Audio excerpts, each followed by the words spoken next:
Naintindihan po ba? Kaya maganda rin, no? Ano bang alaala ninyo sa inyong mga ama? Sige nga. Anong alaala ninyo? Anong natutunan ninyo sa inyong mga ama? May mga panahon kasi na, halimbawa, no, nung maliliit pa tayo, very crucial po yun, no? Kung ano ang naririnig mo, kung ano ang nakikita mo sa iyong ama. Kasi yung relasyon, no, sa iyong ama, matatanim yan sa ating isipan, sa ating pagkatao. Maganda man yan o hindi. Masaya man ang karanasan mo o malungkot dahil mayroong mga karanasan minsan sa ama na medyo naging pabaya, naging malupit, no? At hindi natin maintindihan kaya marami sa mga anak ay malayo ang loob sa kanilang mga ama. Hindi ko alam, no? Bakit nagiging ganon yung parang nagiging kultura na mas malapit ang anak sa ina at malayo ang loob sa kanilang mga ama. Pero yun nga po, no? Kasi ibinibigay sa atin ni Kristo ang karanasan niya sa kanyang ama. Lahat ng natutunan niya, lahat ng narinig niya, at yun ang kanyang ipinapahayag, yun ang kanyang ipinagmamalaki. Pero sa atin po, no? Ulitin ko po, anong karanasan ninyo sa inyong mga ama at ano ang naaalala ninyo sa inyong mga ama? Magamat siguro nasa edad na tayo nung mga panahon ang inyong mga ama. Pero naintindihan na ba natin o kaya naman may natutunan na ba tayo sa mga karanasang iyon? Kasi kung tutusin po, sa ayaw mo at sa gusto, ano bang tawag doon, no? You are your father's son. Kung paano magsalita ang ama mo, ganyan ka. Kung anong manirisim ng tatay mo, nakikita sa'yo. Paano siya magsalita, nakikita sa'yo. Yung prinsipyo mo, yung pananaw mo, sa tatay mo yan. Maganda man yan o pangit. Tanggapin mo man o i-deny mo. Pag may nakakilala sa iyo, pag may nakakita sa iyo, kaibigan ng tatay mo, sasabihin nila, katulad ka ng tatay mo. Nakikita sa atin. Kaya mahalaga po, no, na o sakali lang, no, kasi binibigyan naman tayo ng pagkakataon, itama ang mga pagkakamali. Napoproseso naman natin, no? Lahat ng karanasan natin nung kabataan tayo, napoproseso yan sa paglipas ng panahon. At hindi pwedeng maiwan tayo sa sama ng loob, sa galit. Kahit na ba ng ibang bahay siya, kahit na ba nagloko siya, kahit na ba naging addict siya, naging kriminal siya, tatay mo pa rin yun. At anuman, no, dapat nating matutunan sa kanilang pagkakamali, itama natin. Anuman ang natutunan mong mabuti mula sa kanila, ipagpatuloy mo. Kaya sa atin po, no, maliban sa mga sakristan, sana po mas maging aware o sensitive tayo sa mga sinasabi natin, sa mga ipinakikita natin, lalo tigit mayroong mga bata na inaalagaan tayo o may mga kasama tayong mga bata, mga anak ninyo o kaya naman mga apo ninyo. Kaya minsan napapansin ko, kadalasan ng mga matatanda bumabawi sa mga apo. Ano man yung mga pagkukulang nila sa kanilang mga anak, kasi nung panahong yon, ano ba kayo, no, mga kadalagahan pa ninyo, bata-bata pa kayo, puro kayo trabaho, wala kayong oras sa inyong mga anak. Kaya nung magkaanak ang inyong mga anak, nung kayo bumabawi sa mga apo ninyo. Tama ba? O wala pa rin? Pero, di ba, maganda kasi mabalikan din natin. kung paanong ibinabahagi ni Jesus ang kanyang ugnayan sa kanyang Ama at ito'y labis niyang ipinagmamalaki, nawa tayo din, no? Pagdating ng araw, maipagmalaki din tayo dahil marami tayong magagandang karanasang iniiwan o ibinigay sa ating mga anak. Amen.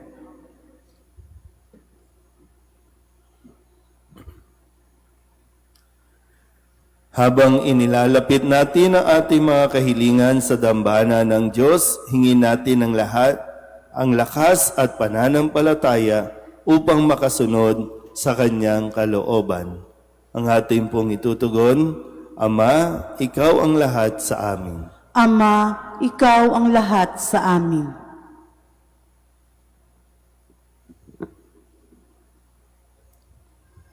Ang simbahan naway maging gabay ng kanyang mga kasapi sa daan ng kabutihan at dalhin sila sa pag-ibig ng Diyos. Manalangin tayo sa Panginoon. Ama, Ikaw ang lahat sa amin. Atin nawang talikuran ang kasalanan ng buong puso at maging masunurin sa mga batas ng Diyos. Manalangin tayo sa Panginoon. Ama, Ikaw ang lahat sa amin. Ang lahat ng nagdaranas ng pagsubok at pag-uusig dahil sa kanilang pananampalataya, naway magtiyaga at magtiwala sa Diyos. Manalangin tayo sa Panginoon. Ama, Ikaw ang lahat sa amin. Atin nawang masundan ang halimbawa ni Jesus at makiayon tayo sa kalooban ng Diyos. Manalangin tayo sa Panginoon. Ama, Ikaw ang lahat sa amin. Upang mamayani ang kapayapaan sa gitnang silangan at sa buong mundo at ipagadya nawa ang sangkatauhan sa karahasan, kasakiman, at pang-aabuso ng kapangyarihan na nagdudulot ng paghihirap at kamatayan sa marami. Manalangin tayo sa Panginoon. Ama, Ikaw ang lahat sa amin. Upang ang lahat ng mga nagdurusa dahil sa kalupitan ng digmaan ay daglian ng makaranas ng kapayapaan at mabuhay ng may kapanatagan at kalayaan. Manalangin tayo sa Panginoon. Ama, Ikaw ang lahat sa amin. Ang mga yumao naway makatanggap ng ipinangako ng Diyos na buhay na walang hanggan. Manalangin tayo sa Panginoon. Ama, Ikaw ang lahat sa amin. Idulog din natin sa Panginoon ang ating mga personal na kahilingan at mga panalangin para sa ating mga pamilya, kasama din ang mga kahilingan ng mga nanonood sa online.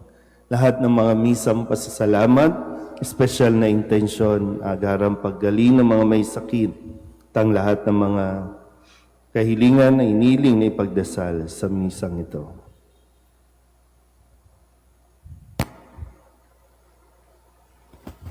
Ang lahat ng ito ay iniling namin sa ngalan ni Kristo, ang aming Panginoon. Amen.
Tatayo na po ang lahat.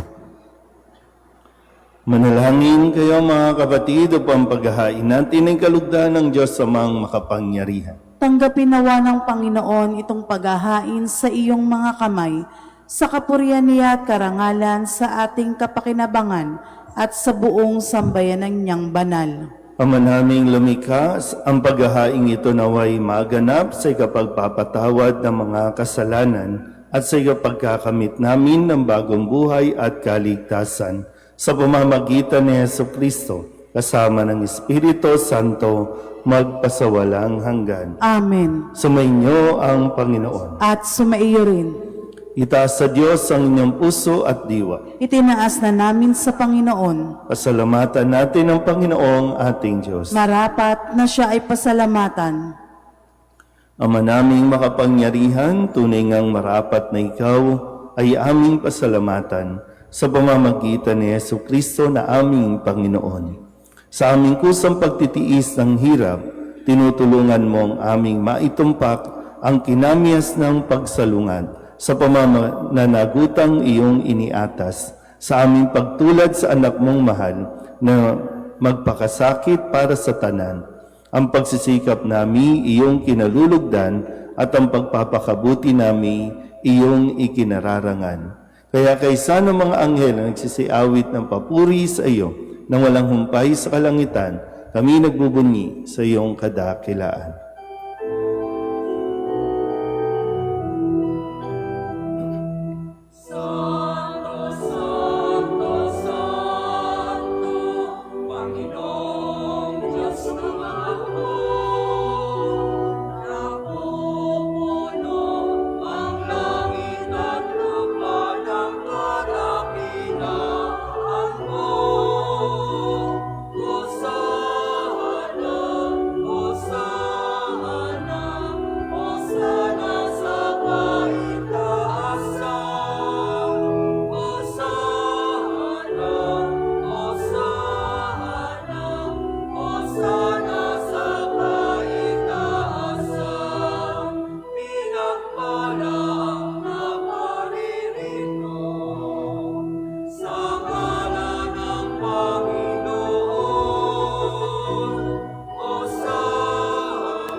Ama naming banal, ikaw ang bukal ng tanang kabanalan. Kaya't sa pamamagitan ng iyong Espiritu, gawin mong banal ang mga kaloob na ito upang para sa aming maging katawan at dugo ng aming Panginoong Heso Kristo. Bago niya pinagtiis ang kusang loob na maging handog, hinawakan niya ang tinapay, inasalamatan kaniya, pinaghati-hati niya iyon, iniabot sa kanyang mga alagad at sinabi, "Tanggapin ninyong lahat ito at kanin. Ito ang aking katawan na ihahandog para sa inyo."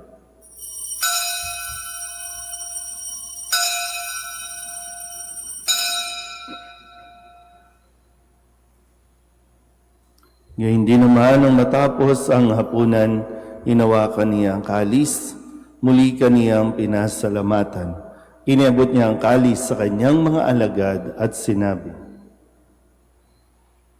"Tanggapin ninyong lahat ito at inumin. Ito ang kalis ng aking dugo, ng bago at walang hanggang tipan.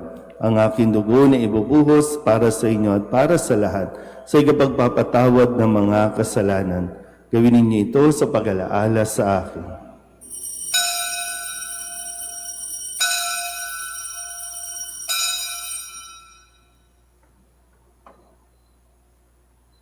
Ipagbunyi natin ang misteryo ng pananampalataya. Si Kristo'y namatay, si Kristo'y nabuhay, si Kristo'y babalik sa wakas ng panahon.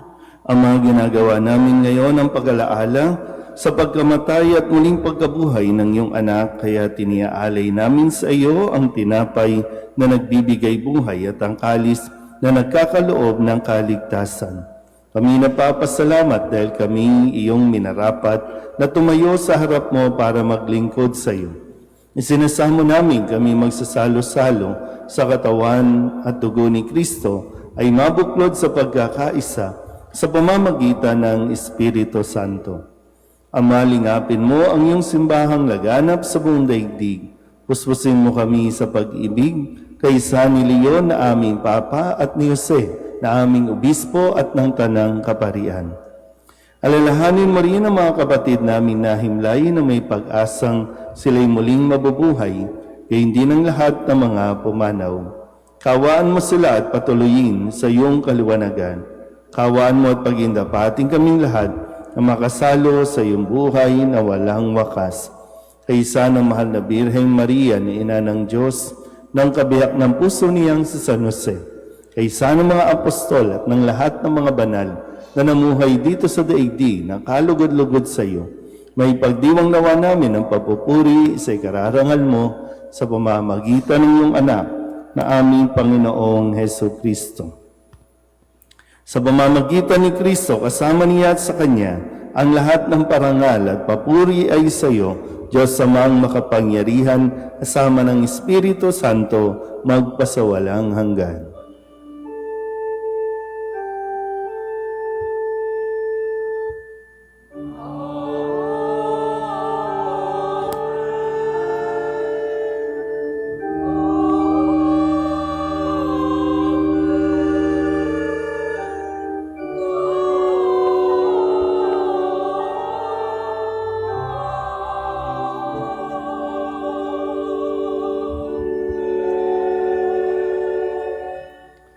Sa tagubili ng mga nakagagaling na utos at turo ni Jesus sa Panginoon natin at Diyos, ipahayag natin ang lakas loob.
Hinihiling namin kami iadya sa lahat ng masama, pagkalooban ng kapayapaan araw-araw, iligtas sa kasalanan at ilayo sa lahat ng kapahamakan, samantalang aming pinananabikan ang dakilang araw ng pagpapahayag ng tagapagligtas naming sa Heso Kristo. Sapagkat iyo ang kaharian at ang kapangyarihan at ang kapurihan magpakailanman. Amen. Panginoong Heso Kristo, sinabi mo sa iyong mga apostol, kapayapaan ang iniiwan ko sa inyo, ang aking kapayapaan ang binibigay ko sa inyo.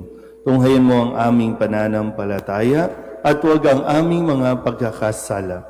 Pagkalooban mo kami na kapayapaan at pagkakaisa ayon sa iyong kalooban, sama ng Espiritu Santo, magpasawalang hanggan. Amen. Ang kapayapaan ng Panginoon ay laging sumainyo. At sumaiyo rin. Mabigayan po tayo ng kapayapaan sa isa't isa. Kordero ng Diyos na nag-aalis ng mga kasalanan ng sanlibutan, maawa ka sa amin.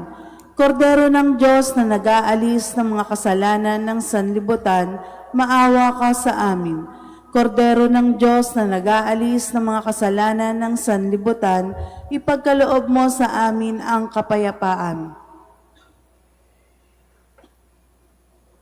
Ito ang kordero ng Diyos. Ito ang nag-aalis ng kasalanan ng sanlibutan. Mapalad ang mga inaanyayahan sa kanyang piging. Panginoon, hindi ako karapat-dapat na magpatuloy sa iyo, ngunit sa isang salita mo lamang ay gagaling na ako.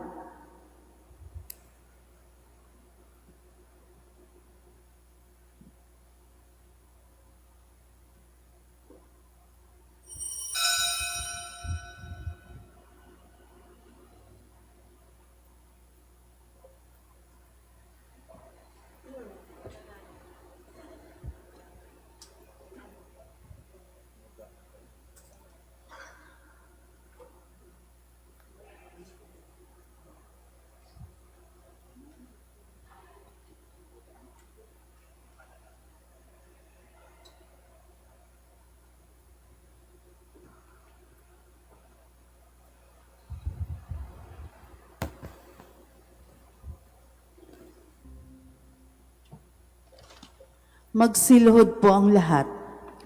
Panalangin kay San Jose, abang tagapangalaga ng tagapagligtas, kabiyak ng puso ng mahal na Birheng Maria, sa iyo ipinagkatiwala ng Diyos ang kaisa-isa niyang anak. Sa iyo nagtiwala si Maria. Sa piling mo si Kristo'y naging tao. Maging ama ka rin sa amin, pinagpalang Jose, at gabayan mo kami sa landas ng buhay. Ihingi mo kami ng biyaya, awa at tapang, at ipagtanggol kami sa lahat ng masama. Amen. Tatayo na po ang lahat. Manalangin tayo. Ama naming mapagmahal, sa pagtanggap namin ng banal na pakikinabang, huwag mong ipahintulot na kami maparusahan ng iyong dinulot para sa aming kagalingan. Sa pamamagitan ni Jesucristo kasama ng Espiritu Santo, magpasawalang hanggan. Amen. Bukas po ay kapistahan ng ating patrong si San Jose. May misa po tayo ng umaga at may misa din po sa gabi na 6:30. Pagkatapos po ng misa sa gabi, may prosesyon. At bukas po, since madalas po kayong nandito at kayo po yung mga nakakasama sa misa, magsalo-salo naman tayo bukas ng umaga. Okay lang po ba? Mayroon naman pong konting pagsasaluhan, pero kung gusto nyo po rin magdala, potluck po, ay ipagdiwag natin ang kapisahan ni San Jose. So mag-almusal po tayo bukas. At bukas din po ang pagbubukas at pagbabasbas po ng ating ni-renovate na public CR. So, tingnan natin sino sa inyo ang unang wiwiwi doon sa CR. Sino yung unang babasbas doon. So, inaayos na po, yung mga huling retouch na lang at sana po ay bukas ay magamit na po para sa pangangailangan, no, ng mga magsisimba dito sa ating parokya. So, bukas po, ipagdiwang natin ang pista ng ating pong pintakasing si San Jose. Sumainyo ang Panginoon. At sumaiyo rin. At pagpalain kayo ng makapangyarihang Diyos, Ama at Anak at Espiritu Santo. Amen. Tapos sa banal na misa, umayo tayo sa kapayapaan ni Kristo. Salamat sa Diyos. Magandang umaga po.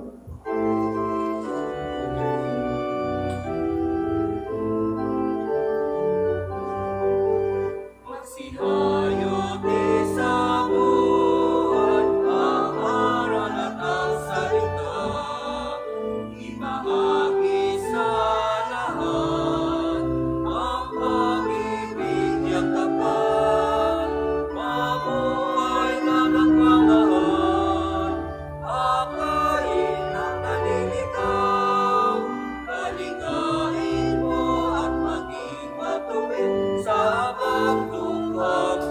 ating